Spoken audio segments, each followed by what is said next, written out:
one of the themes of my life has been that the things I need to get better at, I write a book about. Learning to separate the two, learning to create that space in between your emotions and your feelings is really important. But the issue is that we used to have, change as this big event we could prepare for and really focus on and recover from. And now, instead of change being this discrete event, now change is constant. Liane Davey, author of multiple books, You First, The Good Fight, and the latest one is coming out this year, Thoughtload. Welcome. Thank you. I'm really excited for the conversation, Sagar. Same here. First of all, I know we just spoke about it for a few seconds before I hit record. I didn't realize that you are Canadian until very recently. I sure am. It's very funny. I was doing some work in Silicon Valley with a client I'd worked with for a long time. And one of the clients he was British originally, but had lived in the US a long time. And one night at dinner, he said, "How long have you been here?" And I said, "Since Monday." And he didn't realize that, no, I'm Canadian. I live in Toronto, although I do spend a huge majority of my time in the US and work a lot all over everywhere.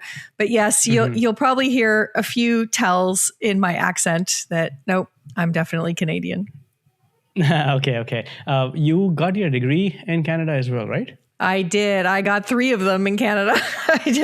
I was so fortunate to have really wonderful postgraduate experiences here. And so, yes, I did my undergraduate at Western University and then both my master's and PhD at the University of Waterloo, which is just a absolutely incredible place doing some of the most amazing work out there. So I feel very fortunate. Of course. Yeah. I resonate with that because I'm also from Toronto. I lived in a 3-hour radius for the last decade, but I went to McMaster University for an engineering degree. Yeah. Awesome. Before we get anywhere into the work that you do, please tell me, what is your obsession with factories and machinery? Where did all of that begin? And how did that turn into this career right now? That's a great question. It's true. I'm obsessed with factories. I love them. I trace it back to a television show that was on when I was a kid, a local television show called The Polka Dot Door. And the Polka Dot Door had a segment in, I don't know how often, but in the occasional episode where they would kind of open one of the polka dots on the polka dot door and they would go through into what was actually a mini documentary of a factory. I remember as a kid seeing how they made Q-tips and how they made crayons. And I loved it. I loved how the machines worked. And so I guess for a long time I thought, I could be like an industrial engineer or something like that. And that was all great until I failed calculus in first year university. I was like, okay, maybe not that. But what became really interesting very, very soon after is I took a course in organizational psychology. And that's where I realized that in the knowledge economy, which when I was in first year university in 1989, we were really in that transition into the knowledge economy. I realized that the machine of the knowledge economy is a team. And so that's where I kind of realized that, okay, I wasn't great at engineering, but I was good at psychology. And so, as you can tell, that was a very long time ago. And I've spent all that time really delving into this, the machine of the knowledge economy, the team. Yeah, it's awesome that because of that transition, now we get to read all of your work for the last because none of it would have happened if I hadn't failed calculus. That's what I always say. Absolutely. Do you remember the moment or a season in your life where you realized that you don't want to be just in the studying of the theory of this, but actually help out the teams and leaders out there? Yeah, it was a very clear point. My entire time in graduate school, I had always wanted to be a professor. My brother was a professor. My sister-in-law was a professor. My husband was going to be a professor. And I just thought, I'm going to be a professor. And I had actually a job offer to go be a professor. And somebody who had been a colleague of mine earlier in graduate school had left after her master's and gone out to do work in the field. And she phoned me and she said, "I just interviewed at this company and I don't think it's a fit for me. But every moment that I was sitting with the people at that company, I was thinking of you. Would you be interested in talking to them?" And I thought, well, how weird is that? No, I'm going to be a professor. What do you mean? Go work in a consulting firm? What? And the minute I started talking to them and heard about the pace of the projects and the variety of industries. And I was hooked. And it was really a funny career story because they had to fly in the partner from London, England, and they took me out to lunch. And I literally had to have an answer to the university the next day by noon. And so the lunch went really well. And at some point I just said, I need to tell the university by noon tomorrow. Like, do you think that this could go anywhere? And they kind of looked at each other and they said, we'll have you a contract by 9 a.m. tomorrow. And my entire life pivoted on that, literally on that lunch. That was 1998.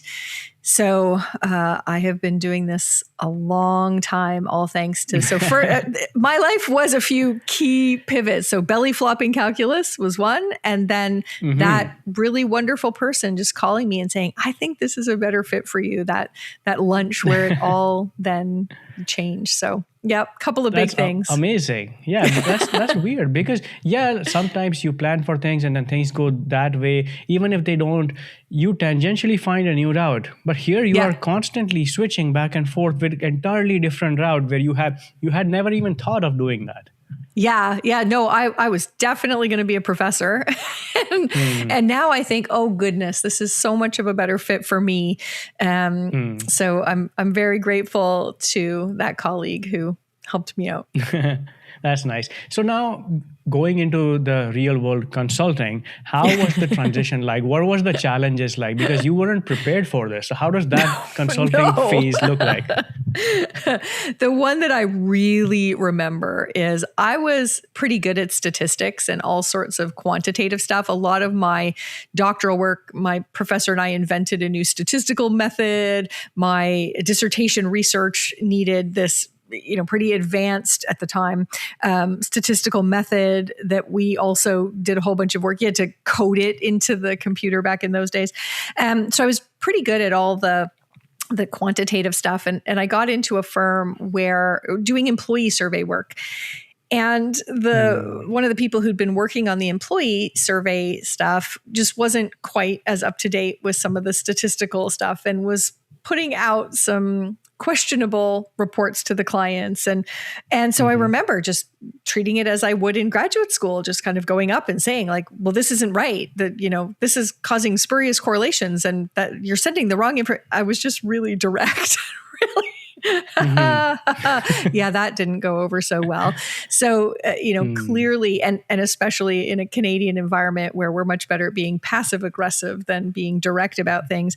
So really quickly, I learned that, you're not allowed to just kind of say the thing or go straight to the issue. You need to be really careful to think about the person and be more diplomatic. And so that was the first lesson I remember learning. And I always think about it as I wasn't even halfway through my first notepad as a big grown-up employee before I learned that one. So yeah, that one, of course, ended up many, many, many years later turning into my book about productive conflict because I realized that it wasn't my strong suit and I needed to get better at it. And one of the themes of my life has been that the things I need to get better at, I write a book about.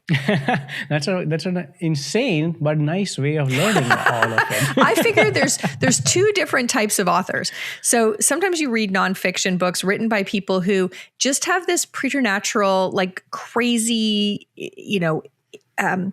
talent that they've been born with. And they're just naturally great at this thing. And they write a book about it. And as you read that book, you're kind of like, I'm not sure I get it. And then the other type of nonfiction author is the person who is terrible at the thing they're writing about. And they've written it because they had to figure it out. And after going through all the work to figure it out, they empathize with you and share it with you. I'm definitely the latter. So everything I write about is something I sucked at, but I put in so much work to get better at it that I figure, if I've finally cracked the code on this, I should share it. I see. That's nice. Now you started working in the consulting world and you learned from your mistakes too. Now you work with leaders and different organizations. What's one thing that you think that leaders say they want help with, but what they actually need is entirely something different?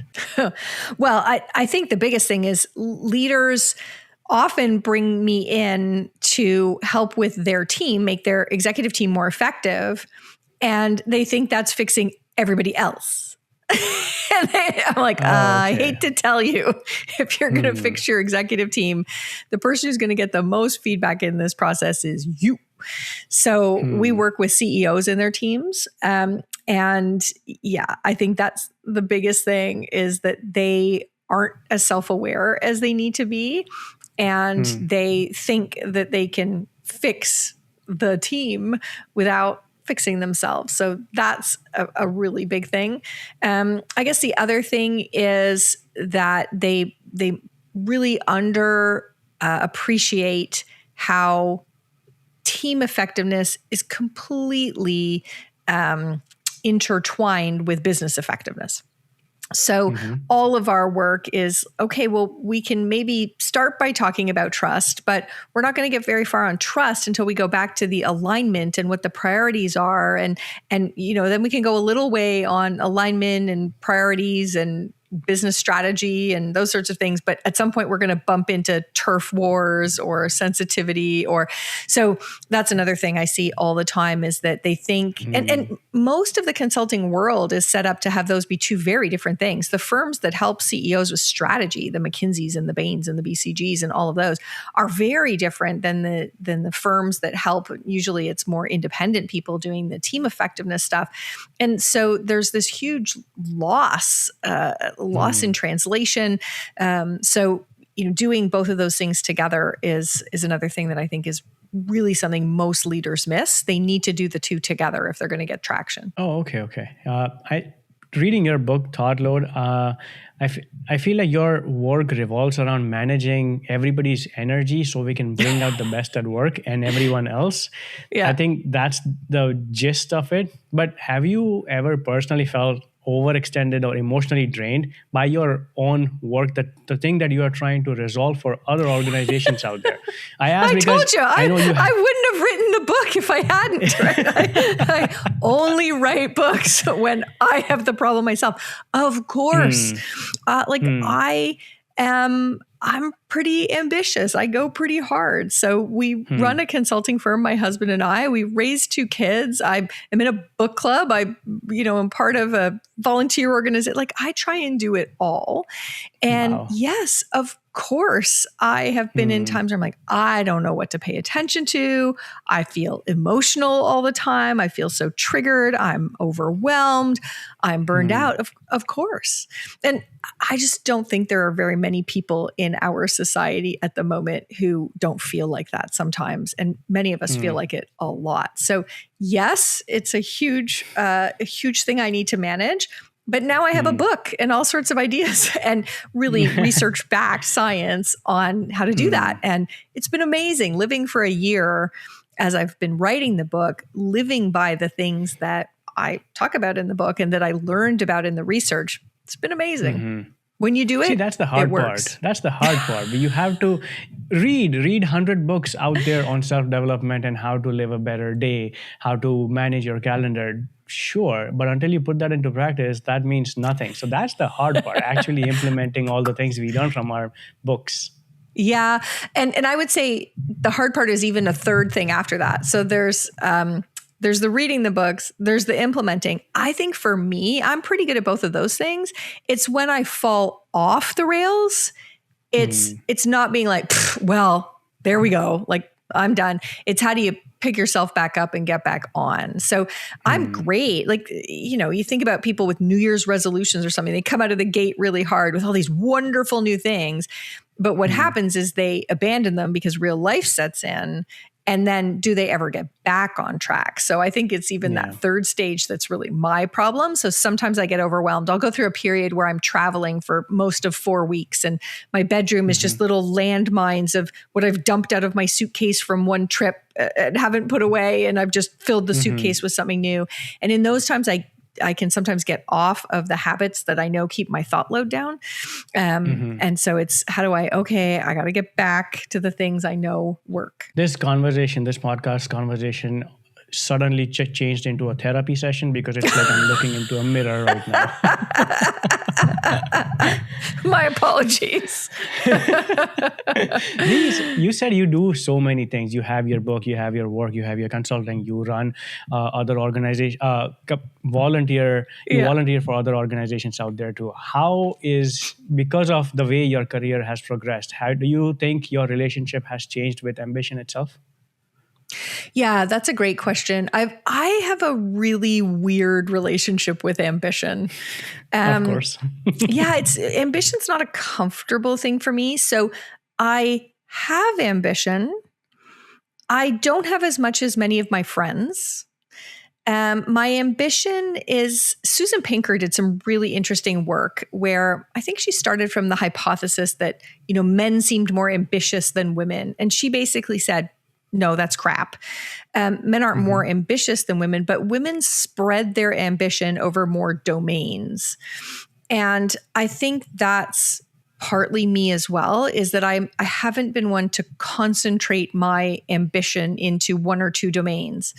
So I do want to be an amazing advisor to CEOs, and I put a lot of energy into that. I want to be a really top-notch author. I want to be an amazing keynote speaker, but I also want to be an amazing wife and a great mother and a good friend. And I want to be someone who reads 30 or 40 works of fiction every year. And I do want to contribute to my community and, blah, blah, blah, blah, blah, blah, blah. So, I am ambitious and I am hardworking, but I think the difference is I've always resisted concentrating my ambition into too few domains. I'm ambitious broadly. And sometimes that gets me into more trouble than if I was just ambitious narrowly. That's an interesting way of looking at it. Because I thought that you focus most of your energy in the consulting work that you do. And then everything else is, this is where I'm going to give this level of energy. I'm going to give this level of energy to my community. This is the energy I give to my family. And that's how we usually define how much time and energy is required for the thing that I'm trying to focus on. But I haven't looked at it in ambition lens. So that's a good insight there. Yeah, that Susan Pinker work was really interesting to me. And I stop and I say, okay, I see other speakers who are getting bigger gigs, or I see other influencers who have more followers or things like that. And then I say, okay, well, am I willing to give up going to spend time with my 92-year-old mother to spend that time doing something else? Am I willing to not take the call from my kids 3 times a day when my grown kids call? Am I willing to work until 9 o'clock at night or whatever? And I just always come to nope. Nope. But I think in our current world, we frame that as Liane is less ambitious than other people. I'm like, I don't think it took me a long time to realize I'm not less ambitious, but my ambition is broader. If I have been a crappy mom, a crappy friend, if my life has been all work and no play, then no matter what I achieve, I still don't think that ambition has been in service of a life I actually want. Yeah, that's a fair statement, which everybody should live their lives by. Yeah. Yeah. Now, we talked about energy reserves and how we spend our energy. In the book itself, Thoughtload, you define the word thoughtload as the total of cognitive demands plus the emotional burden, and how much that total gets used from the energy reserves, the reserves that we are talking about, how it gets distributed in the work we do. Which of those do you think you underestimated early in your career? Oh, the emotional burden. Hugely, because I came out of graduate school. So it was all about the cognitive, all about the intellectual, about the attention and the task and how smart are you? And obviously energy is really important. How hard can you go? Graduate school was crazy. My husband and I met in graduate school. We used to work all day, go home, have dinner, have a quick nap, and then go back to the university till like midnight and do it all again the next day. Like it was took a lot of energy. But I really, really missed how big the emotional burden of a workplace is. And then, even the emotional burden of all of a sudden I was 35 and had 2 kids and a bunch of direct reports and a P&L I had to deliver and et cetera, et cetera. So I really underestimated how triggering work can be and teams can be and life can be. So that's the one I think. And I think we're all now realizing how much that emotional dysregulation is factoring into our lives at the moment. 2026 is a very emotionally dysregulated place. And it means our attention is really divided on a lot of things. We're feeling very triggered and we're burning a lot of energy. So that's the one I definitely underestimated. I think before even you got into the consulting world, I think before that you had the idea of, I'm not sure if you came up with the phrase at the time, but I'm guessing that's where the whole concept of Thoughtload originally emerged, that this is not sustainable. The way I'm operating right now is not sustainable. We need to figure out this, right? I'm assuming that was the case with you. Yeah. So it's interesting. The origins of Thoughtload started many years ago. And it started with people asking me to come and give keynotes about change and change management and that sort of thing. And I wrote a speech that is called Change Has Changed. And essentially, if you go back and look at how I was trained as this organizational psychologist and all the models of change, those models of change were built in a time when organizational change was an event. When you knew a year in advance that this big new release was coming and you had binders with tabs and laminated things. And I even had clients from early in my consulting career where the change was so important, they had swag. They had like hats with the logo for the change on it. And it was very much an event. And so Kurt Levine's model of change, Kotter's model of change, all these things I learned as an academic. When I got out into the real world, I started realizing that, look, the human reaction to change, our biology around change, is no different than it's been for millennia. That's not the issue. But the issue is that we used to have, change as this big event we could prepare for and really focus on and recover from. And now, instead of change being this discrete event, now change is constant. And Gartner released some research that really backed this up. So Gartner released research that said in 2016, the average employee faced 2 organization level transformations each year. And about 75% of those employees were bought in. Like, this is a good thing. We need to do this. Only 5 years later, the average employee was facing 10 organization level transformations every year. And we were down to 35% of people who were bought in. So even in that incredibly short time, a time when our brains had no time to evolve, we saw this massive. So I said, it's not that our reaction to change has changed. It's that change itself has changed. It's now perpetual. So I started as with my psychologist hat on saying, well, then how do we need to manage differently if that's the case? And what I came to realizing was, instead of sort of focusing on managing performance, we needed to manage attention, we needed to manage anxiety, and we needed to manage energy. And so it came out in a speech a long time before, as I was trying to help people think differently about change. And one day in front of an audience, somebody said, but our workload is so high. And I just, right there on the stage, just said, it's not the workload, it's the thought load. And so Thoughtload literally came out of my mouth, like speaking in tongues in front of an audience. And I remember the moment of being like, oh, somebody write that down. Somebody write that down. So it emerged out of this question of, how do we cope with the pace of change that we're facing and the magnitude of change? And that's where Thoughtload kind of emerged as, in change.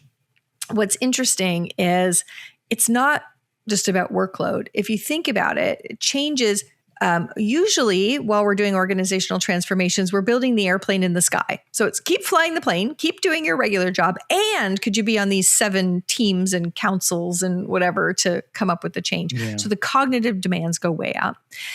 In change, we have a real disruption. People kind of go after our treasure. They make us feel less confident, less in control. The change may affect our power.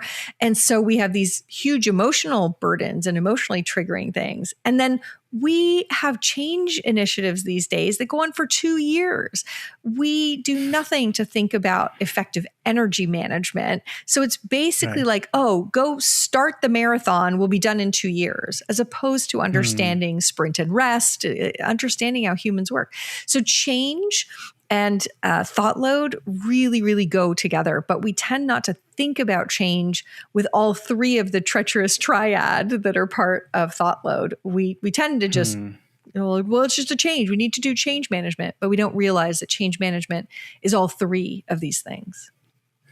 I was wondering, because I was going to ask you, why do we need another adequate phrase to describe what we are feeling? Why is burnout or just workload not an adequate enough explanation for the way we feel right now? But because of the change that you talk about, that change is the reason we need to look at it from a different lens, which happens to be thought load. That's how we can manage our energy now.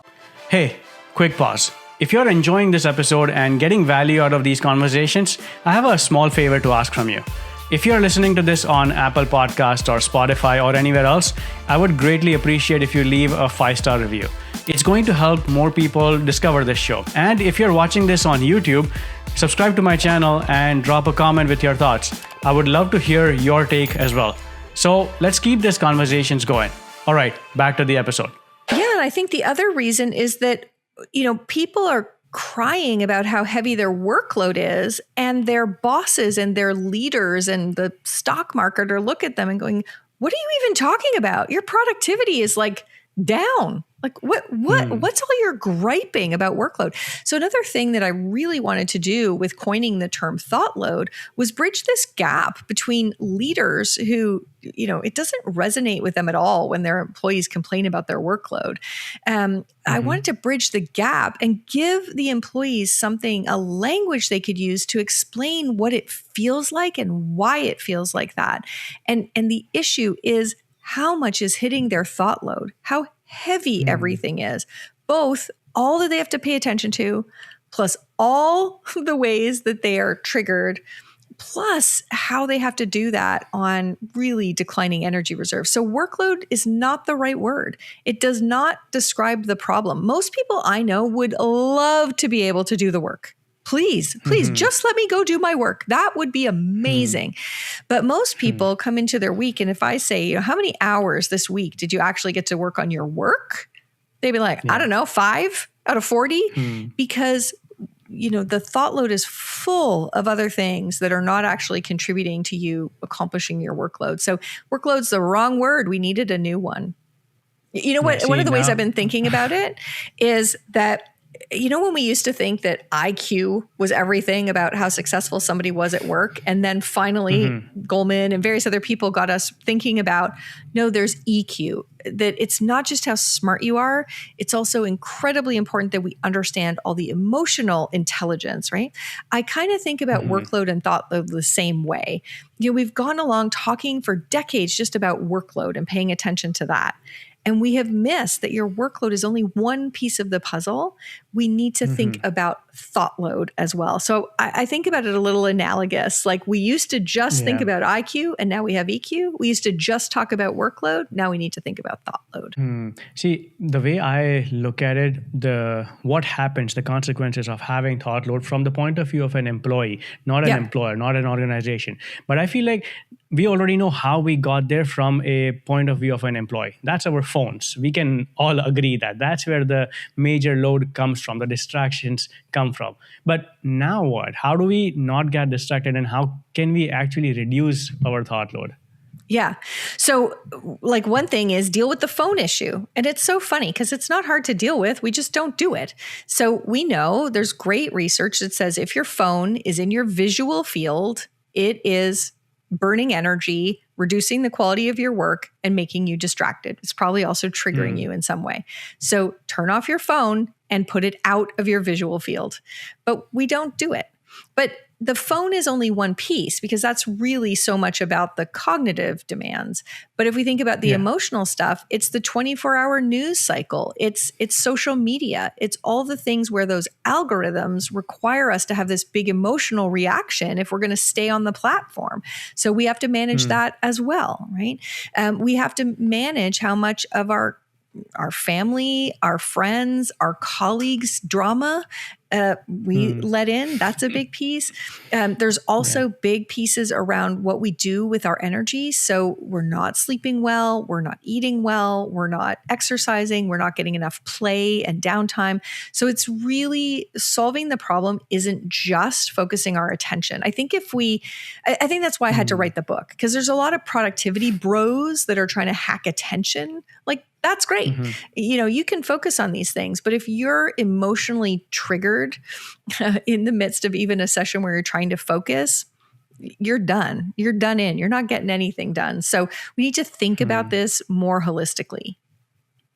So is that how we would manage our emotions, to figure out what is triggering you, what's not triggering you, how things affect you? And if they do, then we have a regular routine check-ins throughout the day where you say, this was a trigger. Let me not do that next time around.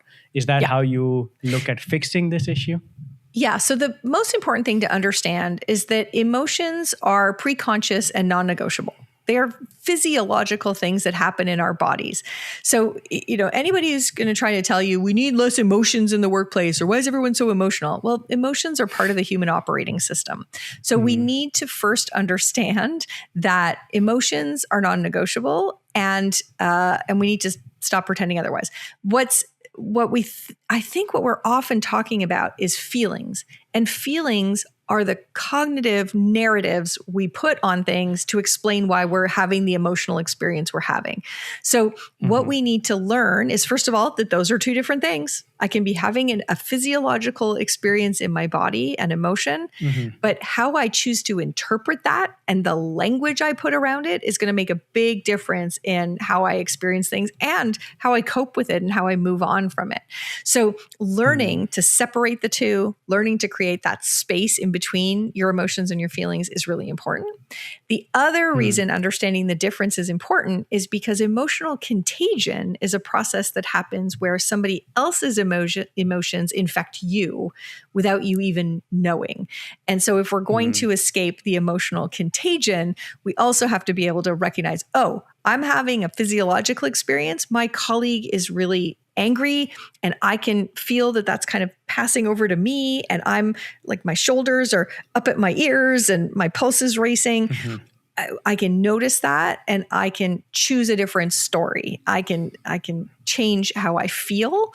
It's not about denying your emotions. It's about processing them. How do I spot them sooner, figure out where they're happening, give them a label, and then come to a different option for what story I'm telling myself that allows me to take some kind of constructive action. So we got to get really good at processing emotions, not repressing them or ignoring them or invalidating them, but working with them. I feel like even though the work that you do, there are many experts out there who do the same work that you do. We still have so many organizations out there who still haven't figured out this piece of the puzzle. And that's why they focus on optimization, productivity, and efficiency without looking at the emotional side of things. Have you noticed, why do organizations keep designing their work and that environment that goes completely against human biology? Well, I think right now we have a problem with we've all of a sudden started to have leaders who have very low EQ, right? And we're celebrating the leader who is just all about efficiency and productivity, has no empathy, and that's become a thing. And so we've got people who intentionally are trying to create organizations devoid of any kind of emotional experience. So it's gotten worse. It's gotten worse. I think the other thing is that handling emotions at scale is very difficult. So it means we have to count on managers to be able to understand their people, build trust with their people, know their idiosyncrasies. You can manage emotions and help with that in a team of 5, 6, 7 people. You can't think about it across an organization of 10,000. So, the manager becomes, and Thoughtload is really written for managers. But unfortunately, at some point, we just lost the plot on the importance of good managers. And, one of the things that drives me nuts is, I don't know how long ago, a decade ago, we decided that a manager wasn't a fancy pants enough title, and we started calling everyone leaders. These are our people leaders. I'm like, well, that's nice, but leadership and management are two very, very different things. And in kind of lionizing leaders, we started to devalue managers. So all sorts of companies have great leadership development, fantastic, but no management development. They cut all that. So, you can manage emotions in a small scale, and it requires good managers to do that. And we've taken out spans and layers. We've given managers huge amounts of individual contributor roles and responsibilities, and we've lost that ability to manage emotions and feelings at a level that's actually doable.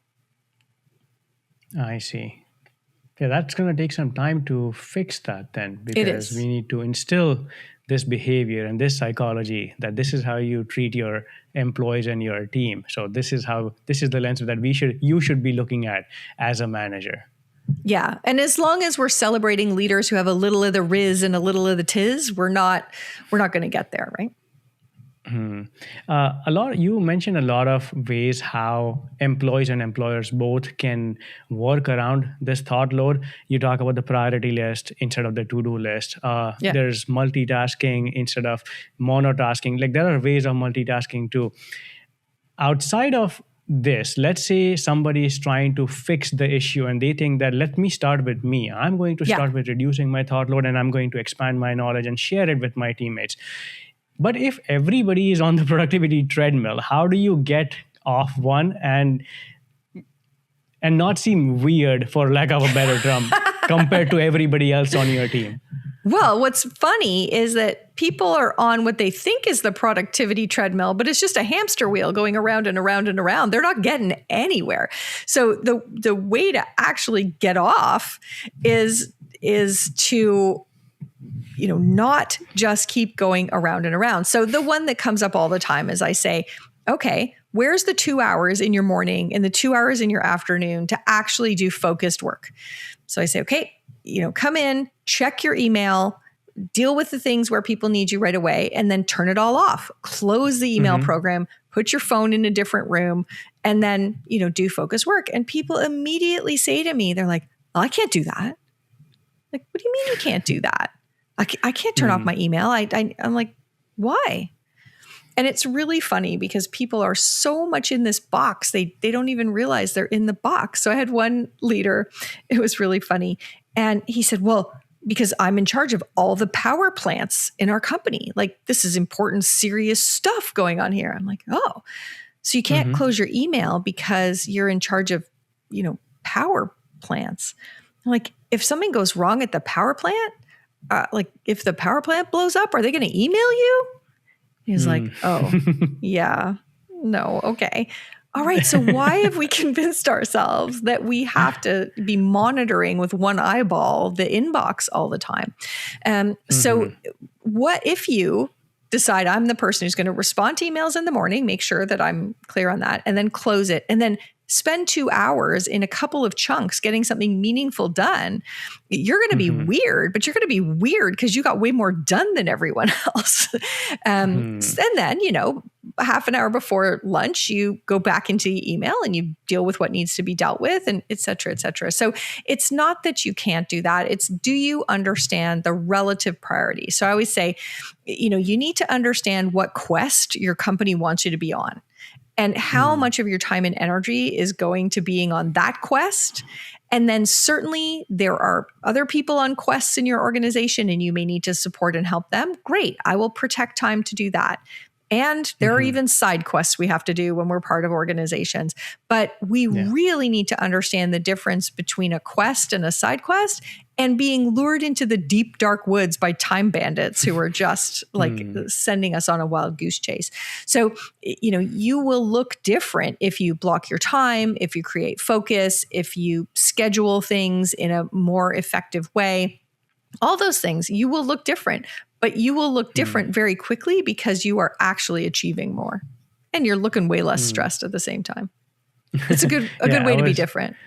Yeah, for sure. I look at it that if I do that, and if I do that enough times that I don't respond to someone's email right away, the expectations are going to drop, in which case they won't expect me to respond right away after me doing that for a week or 2 weeks. They know that, okay, he's going to respond in about 6 hours because he's working on his focus time, on his real quest. So that's like, I would just make one small tweak to that, which is I'm going to tell the person at a team meeting, I'm going to say, for 2026, I'm really working on, having more dedicated focus time. So what I'm going to do is I'm going to come in, I'm going to respond to things, until 9:30. Then I'm going to turn off all my notifications to 11:30. And so then you say to them, if there's something urgent that can't wait to 11:30, come over to my desk or phone me or text me. So being proactive about it, not ignoring their message and then being like, where is he? Where is that Sagar guy? What? Not making it look like you're a slacker, being very upfront and transparent about the fact that I really need to, this is super important. I need to get it done. So I'm going to lock in for a couple of hours here. If there's something urgent that you need before 11:30, here's how to reach me. So that's another thing we don't do enough. We don't triage our communications. Everything kind of goes through the same communications channels. If you think about Slack as one of the worst offenders, right? You could be putting something super important in Slack, which is like when we use it as a verb, right? I slacked him to see why he's late for this meeting. So Slack is a terrible offender for that because you're getting either, lots of times, we'd be sitting waiting to have an important meeting and somebody's not there yet. And somebody will say like, I'll just Slack them. And that's something very urgent to like, dude, did you forget about this meeting with the boss? And another Slack might be, I'm putting this thing in for when we're thinking about next quarter's planning, but they make the same beep and bing and you don't know the difference. So, being clear about this is what we're using email for. This is what we're using, whatever, Teams or Slack for. If you need something more urgently, please reach out to me using the phone. So we need to have different sense of urgency. We need to triage communication into the right channel so that I can really comfortably work for a couple of hours with everything closed because I know if the power plant is on fire, you're going to phone me and my phone is right here and, I'll pick it up, right? So we don't do enough of that. We just use the same channel for everything and then monitor all of them, really making us neurotic. You talked about emotions and emotion management, but in your research and the work that you have seen, is there room for improving all of this and reducing the thought load if we build better relationships with our teammates and our management? And if so, what does that really look like? Yeah. So part of it, and how do we get into that? Yeah. You alluded to it earlier when you were talking about like knowing your triggers, right? So, hey, quick break. If you're enjoying these conversations, you're going to want to check out my Substack newsletter. I plan on sharing bite-sized insights on productivity, slowing down, and really enjoying the work that you do. No fluff, just real talk, different actionable tips that I learn, books that I read, other podcasts that I listen to, or newsletters that I read. Basically, anything that pops in my head that doesn't necessarily make it to the show. So if you're interested, use the link in my show notes and sign up for my newsletter. Let's keep these conversations going. All right? Okay, back to the episode. I work with the person who runs the agency, the creative agency that I work with, Matt. We work really, really closely together. And there was this situation where I was preparing for marketing this new book. And so I went into ChatGPT and I just asked it to give me a bunch of strategies. And I got stuff out that I thought was really clever, stuff I hadn't thought about. And so I sent it to him and just said, here you go. And he was really defensive about it. We got on our call and he was so dismissive. It was clear that, first of all, that he was not interested in reading what AI had come up with. And secondly, he was kind of mad at me for, and so it was a great conversation because he eventually kind of said, look, I feel like you've left me out of the strategic thinking, the important and interesting part of this. And that's what's important to me is I want to be your strategic thinking partner. And I said, oh, that's so funny because like, I just thought of this as going to the store and getting a bunch more ingredients so that we could get in the kitchen and cook together. But once both of us better understood that his being included, being part of the strategic conversations, being in the kitchen cooking with me was really important to him. Now we know this. So now we have this shorthand for it. Right? We can really easily just be like, okay, when are we cooking with this? And I can say, I'm just going to go get some ingredients. And so it's really, really important to know what's your treasure? I always say, what's the treasure that if it feels threatened, you become the fire breathing dragon. And once you know it, first of all, you're more capable of being like, okay, I know what this is. This is just me telling myself a story that, that I'm not worthy. And that's not true. There's nothing here to say that, right? But also it gives you the language to talk to each other about it. So it's amazing. Again, you're not going to prevent that first emotional reaction of feeling excluded. It's happening pre-consciously. But the faster you can recognize it, you're like, oh, there it is in my gut again. I recognize that. I know what that is. And I know what story I'm telling myself. And if I look here, there's no evidence that story is true. It's pure fiction. So, it's something we can just get so much better at. And when you do, God, life is so much less exhausting. We burn so much less energy when we aren't caught up. I think Cy Wakeman refers to drama as like how much time and energy you spend, pretending that things aren't true. And that's, or that things are true, either side of it, right? So it's amazing for your thought load when you can get more tuned into the emotions, quicker to reject the feelings that are fiction, then you burn a lot less energy. Do you think in your work, have you reached a point, or I'm guessing you must have, that these depleted energy equation that we are playing with and the reserves that we have, it's not just about how we manage it at work, but it also reflects how we are at work because of the things that happen outside of work. And I'll give you just a small example. Let's say you're fighting to sleep 7 hours, but even that is restless because things are always going on in your mind. So you stop doing the things that actually give you actual strength to manage your emotions well. For example, you tell yourself, I'm going to work out every day. But because you didn't sleep well, you don't go to the gym. You didn't go to the gym. So now you are pushing back your entire calendar, which means you are going to push back the time with your friends. And that makes everything else harder. Yeah.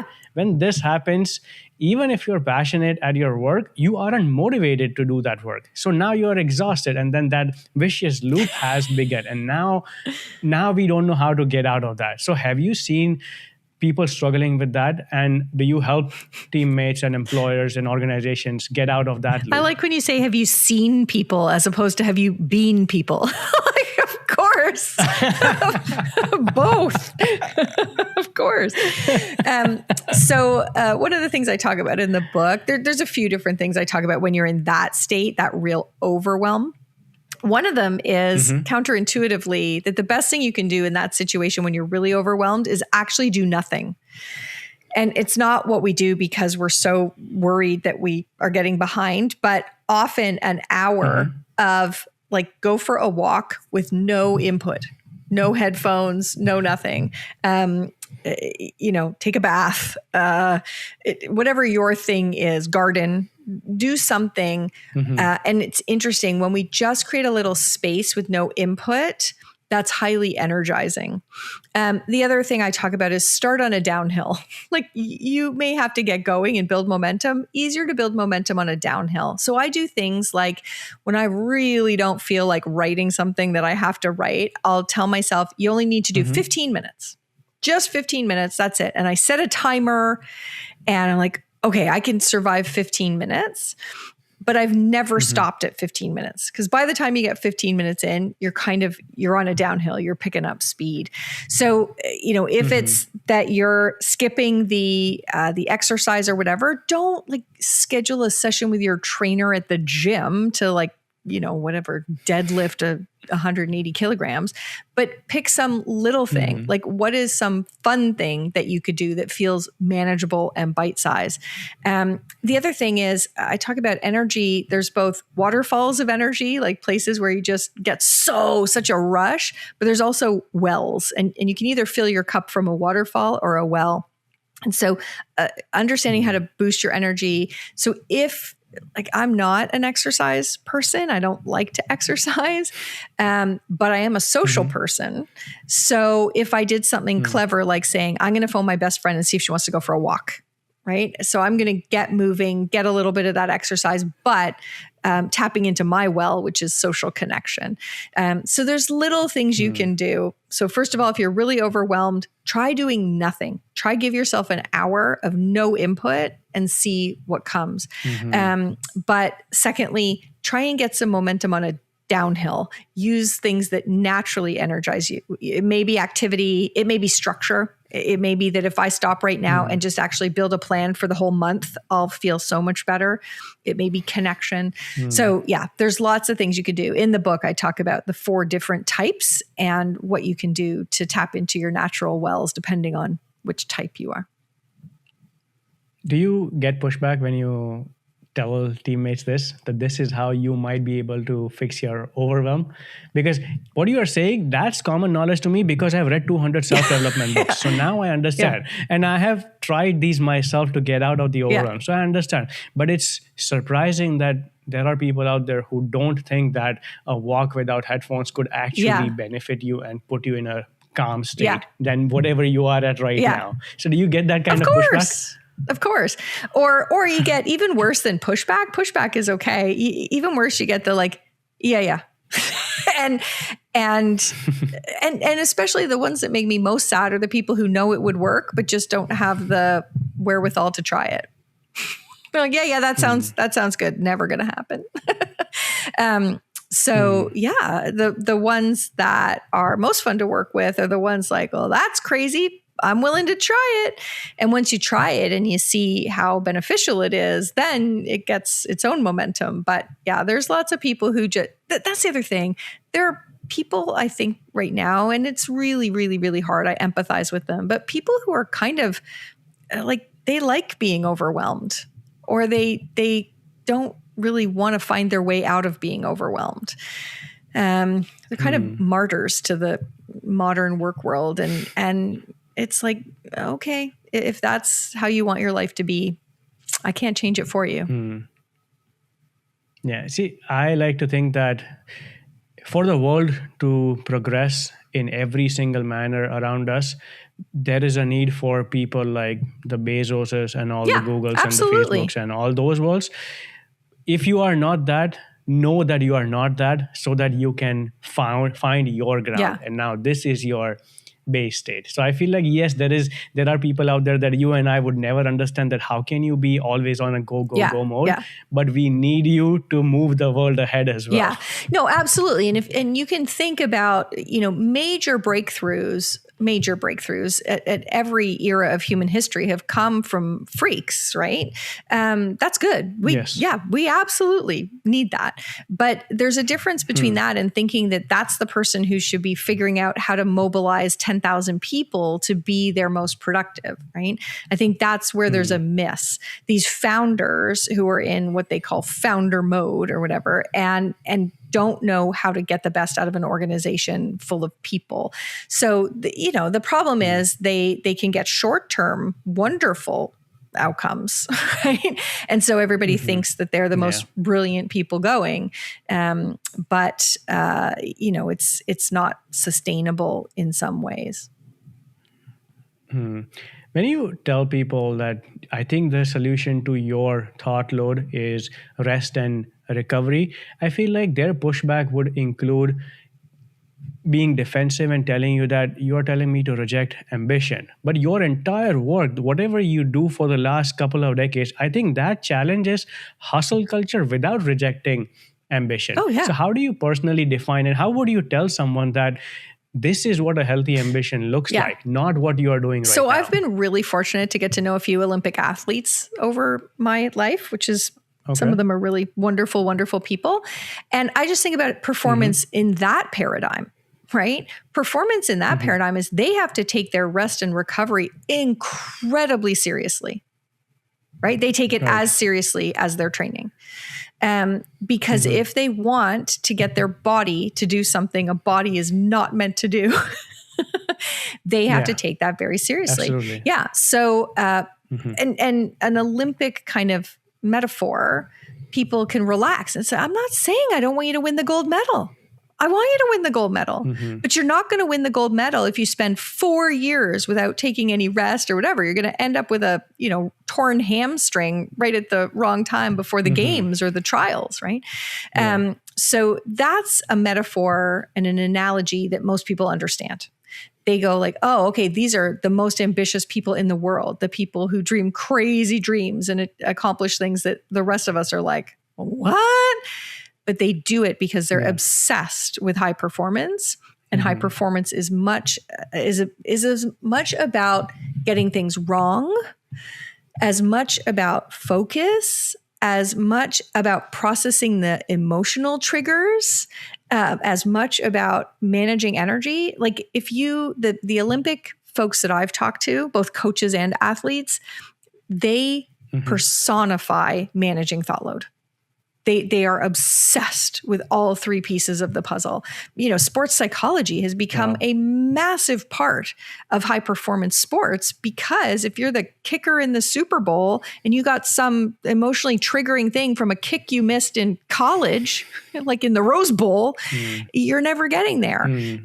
So high performance athletes manage the cognitive demands, got to keep you focused. There's a lot of stuff those athletes get protected from, so they don't have to pay attention to it or think about it. There's a lot of work done to make sure that they are processing their emotions effectively.